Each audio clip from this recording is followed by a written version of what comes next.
Të nderuar shikues, përshëndetje, do jemi së bashku në edicionin informativ këtu në ekranin e kanalit 7, kundër të tjera do të ndiqni. Krimi i tronditës në Laç, breshëritë e plumbave të Kalashnikovit plagosin 5 persona, mes tyre dhe një grua që po shiste në rrugë. Rama takon banorët e Gjirokastrës dhe ironizon kontratën $6 milion që të PD-s në SBA. Berisha në Peqin e Gram shpremton të jap fund varfërisë. Kesi thyen rregulla dhe përjashtohet nga ferma VIP, publiku zgjedh Big Mamën si fermeren më të preferuar, ndërsa Agai zgjat mandatin deri ditën e hënë.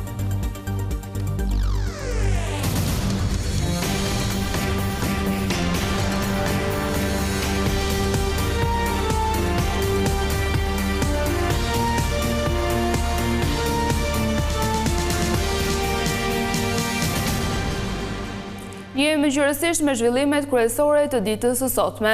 5 persona janë plagosur me armë këtë të shtunë në qytetin e Laçit, mes tyre edhe një grua që po shiste qirin në rrugë. Atentati mafios kishte në shënjesër një makinë me të cilën ndodheshin disa të rinj. Policia bëri të ditur se 2 prej të lënduarve janë në gjendje të rëndë. Një ngjarje e rëndë ka ndodhur këtë të shtunë në qytetin e Laçit, ku përpasoj 5 persona kanë mbetur të plagosur me armë zjarri, disa prej tyre në gjendje të rëndë për jetën.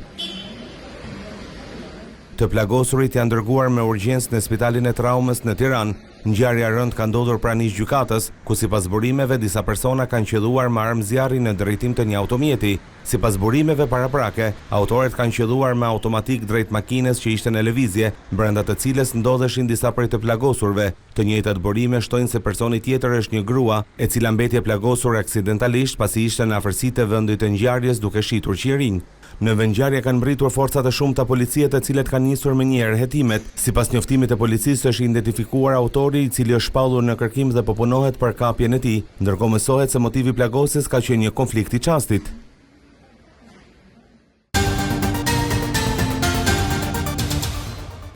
Në takimin e zhvilluar me banorët e Gjirokastrës, Edi Rama u ndalte kontrata e lobimit të opozitës në Shtetet e Bashkuara të Amerikës me vlerë $6 milion. Sipas tij është e habitshme se si Partia Demokratike siguroi një shumë kaq të madhe parash. Ndërkohë Rama u bëri thirrje emigrantëve në Greqi të tërheqin vetë zarfet për të votuar në 11 maj. Isha shumë kurioz. Lideri socialist Edi Rama në turin e tij të radhës ishte në qarkun e Gjirokastrës. Në fjalën para banorëve, Rama komentoi sërish kontratën e lobimit të Partisë Demokratike. Aritmetika ka hyrë në një situatë të panjohur për të, sepse në Shqipëri është bërë interpretueshme dhe aritmetika. 77-42, ne habiteshim dhe qeshnim se po s'kishim parë gjë akoma, se u bë 77-6 milion tani. Me këtë kontratën e patriotëve, që befasisht 3 patriot nga e njëjta familje në Tropoj, ju lindin zemër që të nxjerrin 6 milion që të mbrojnë Shqipërinë nga unë dhe nga ju. Gjatë turit përmbyllës në Gjirokastër, Rama ironizoi dhe partitë e reja në këtë zgjedhje. Ai konsideroi ato si një farë zezë që prodhoi LSI dikur. Sot, ajo farë e keqe nuk duhet lënë të mbi e të marrë fushat e politikës shqiptare, sepse nuk ka asnjë ofertë, nuk ka asnjë gjë të re. Ka po të njëjtën gjuhë Kënetës. Ka vetëm një gjë. Këneta ka një buf të lodhur të mbaruar që i fiken llampat në çdo 5 fjali, kurse ata kanë ca djem të ri. Kjo është vërtet në mosh, po jo në tru. Për herë të parë, lideri socialist komentoi dhe problemet me shpërndarjen e zarfeve për votën e diasporës në Greqi, ndërsa i bëri thirrje emigrantëve që të votojnë. Do t'ju lutesha të gjithë atyre që janë regjistruar, që të marrin zarfin, të marrin votën, të vendosin edhe ata për ta çuar në vend këtë amanet shekullor dhe për t'ju dhënë fëmijëve të tyre atje në Greqi dhe vetes tyre këtë pasaportën europiane. Rama premtoi se brenda vitit 2030 Gjirokastra do të ketë funksional aeroportin sezonal, nga i cili do të kryen fluturime ndërkombëtare. Shumë faleminderit, rrof Shqipëria. Sali Berisha ishte në Peqin dhe Gramsh, ku premtoi se Partia Demokratike do të japë fund varfërisë ekstreme. Sipas tij, qeveria e re do të rrisë pagat dhe pensionet e po ashtu do të lejojë vetëm shitjen e ilaçeve që përdoren në Bashkimin Evropian.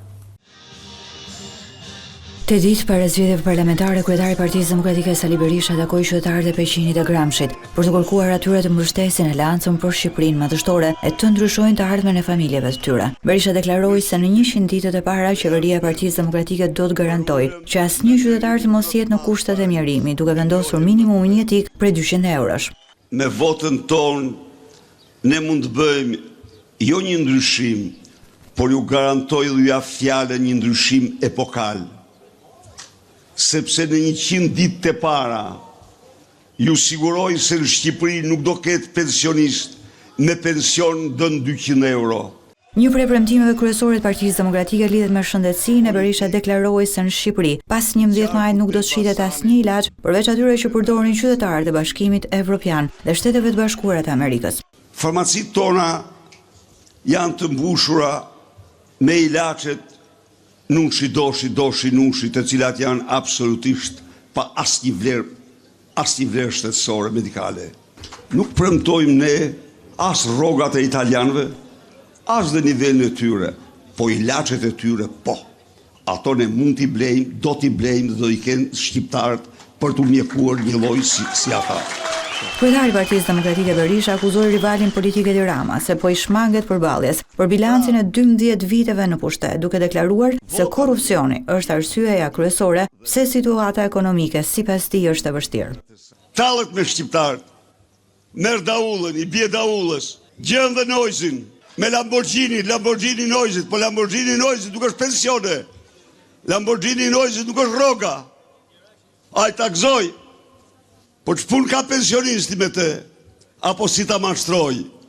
Po ç'pun ka smuri që vdes për ilaçe? Historia ka qenë e hidhur. Edhe Kamala mori të gjithë Hollywoodin me vete, po përfundoi atje ku e meritonte. Lideri i opozitës Berisha u bëri apel qytetarëve të votojnë opozitën në 11 maj për të dhënë një mesazh edhe kundër korrupsionit të qeverisë socialiste.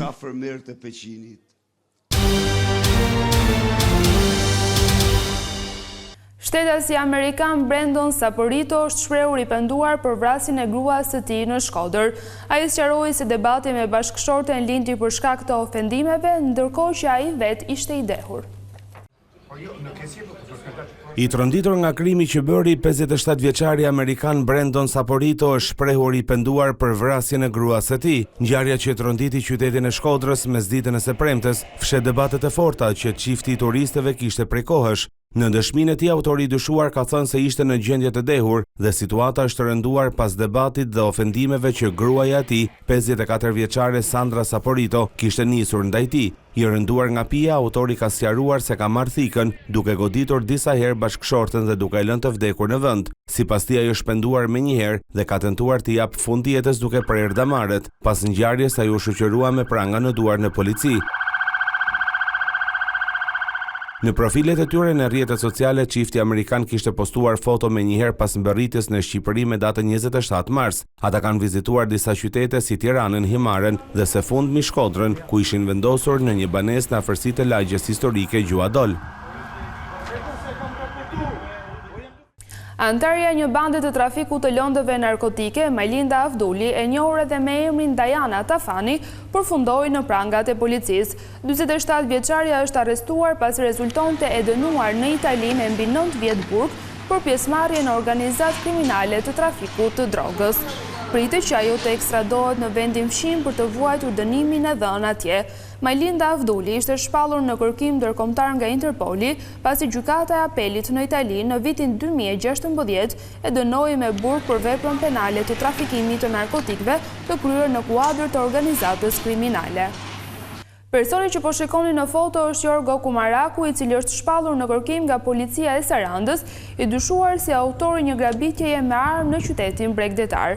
48 vjeçari sipas policisë ka vjedhur 60.000 lekë në një dyqan nën kërcënimin e Thikës. Madje ai ka lënduar në dorë edhe shitsen e dyqanit dhe më pas ka tentuar që të kryej edhe marrëdhënie seksuale me dhunë. Pavarësisht se kishte vendosur një maskë në fytyrë, policia ka arritur që ta identifikojë autorin e dyshuar përmes kamerave të sigurisë së dyqanit.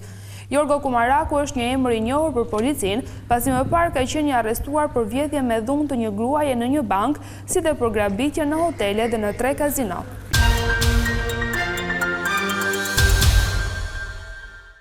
Kesi është përjashtuar mbrëmjen e të premtes nga ferma VIP pasi shkeli rregullat e vendosura nga Agai, por kjo nuk ishte surpriza e vetme e spektaklit. Big Mama u shpall fermerja më e preferuar e publikut, madje mandati i saj për të drejtuar fermën është zgjatur deri ditën e hënë.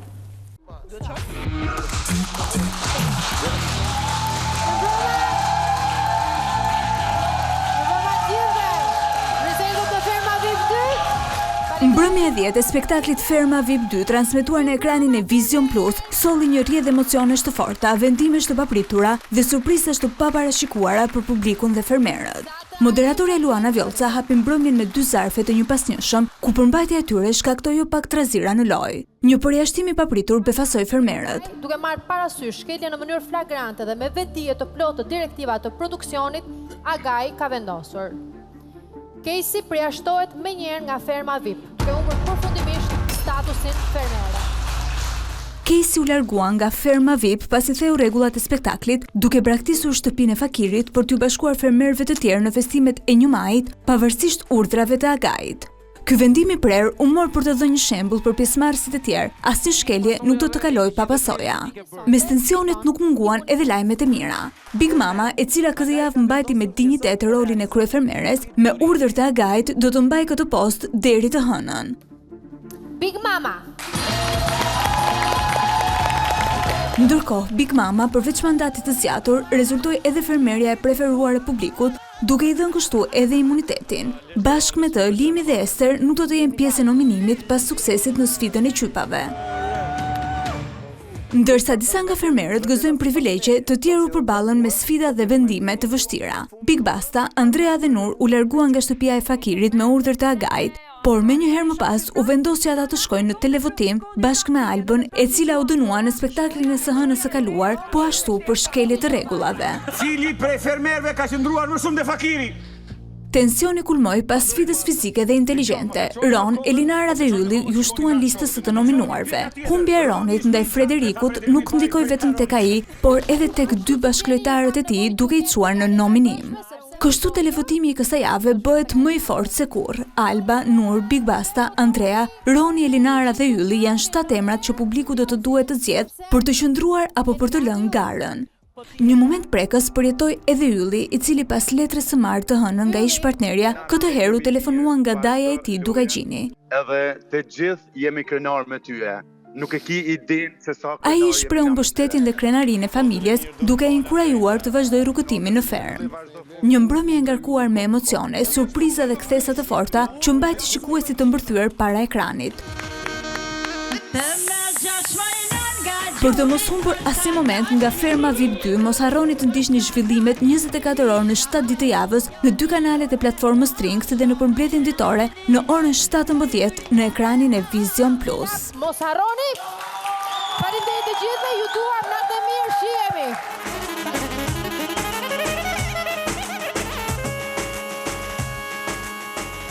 Të nderuar shikues, ishte gjithçka e përgatitur edhe për këtë edicion informativ. Bashkë do të ndajemi këtu, natë e mirë.